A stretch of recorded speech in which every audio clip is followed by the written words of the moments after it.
Radioactivity. A simple introduction. Radioactivity is a natural process where unstable atoms release energy in the form of particles or rays to become more stable. Think of it like a ball on a hill that wants to roll down to a flat, more stable place. Similarly, some atoms are too heavy or unbalanced and try to become stable by getting rid of extra energy. This process is called radioactive decay. 1. Atoms, the building blocks. Before understanding radioactivity, you need to know what an atom is. Atoms are the basic units of matter. Everything around you, air, water, metal, even your body, is made of atoms. Each atom has a nucleus in the center, made of protons and neutrons.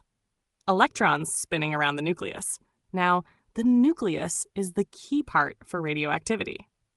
2. Stable versus unstable nuclei. A stable nucleus stays the same over time. It has the right number of protons and neutrons. An unstable nucleus has too many or too few neutrons, or is too big. It wants to become stable, so it breaks apart and gives off radiation.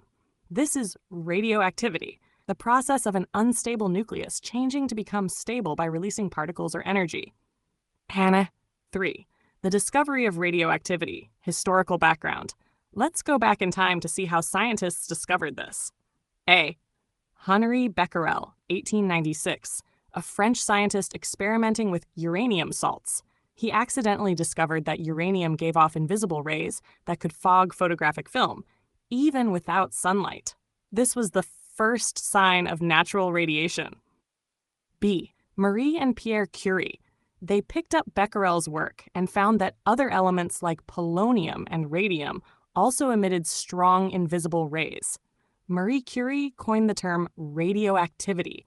They showed that radiation came from the atom itself, not from a chemical reaction. This was revolutionary because it proved atoms weren't unchangeable. They could break apart. Types of radiation. When atoms decay, they release radiation in 3 main forms. A. Alpha particles, made of 2 protons and 2 neutrons, like a helium nucleus. Heavy and positively charged. Can't go far, blocked by paper or even skin. B. Beta particles, BEBA. High-speed electrons, or sometimes positrons, lighter than alpha particles. Can pass through paper but blocked by thin metal like aluminum. C. Gamma rays, GA. Pure energy, like X-rays, but more powerful. No mass or charge. Can penetrate deep, blocked only by thick lead or concrete. 5. Why do atoms become radioactive? Atoms become radioactive when their nuclei are too large, like uranium, unbalanced in their ratio of neutrons to protons. They decay by giving off radiation until they reach a stable form, often a different element altogether. Example, uranium-238, alpha decay, thorium-234, and so on, until it becomes lead-206, which is stable. 6. Half-life. The clock of radioactivity. The half-life is the time it takes for half of the radioactive atoms in a sample to decay.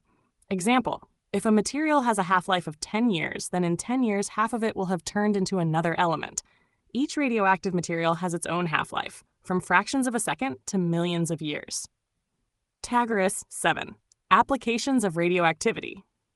Though it sounds dangerous, radioactivity has many useful applications. A. Medicine, cancer treatment, radiation therapy, diagnostic tools, radioactive tracers. B. Energy. Nuclear power plants use uranium to produce electricity. C. Archaeology. Carbon-14 dating helps find the age of ancient fossils and objects. D. Industry. Checking for leaks in pipelines. Sterilizing medical equipment. Pythagoras 8. Dangers and safety. Radiation can damage living cells, so safety is very important. Protection. Use lead shields, protective suits. Distance. Keep away from radioactive materials. Time. Reduce exposure time. 9. Summary. The big picture. Radioactivity is the emission of energy from unstable atoms, discovered by Becquerel and researched deeply by Marie Curie. Comes in alpha, beta, and gamma forms, measured by half-life. Used in medicine, energy, and archaeology, but must be handled safely. Would you like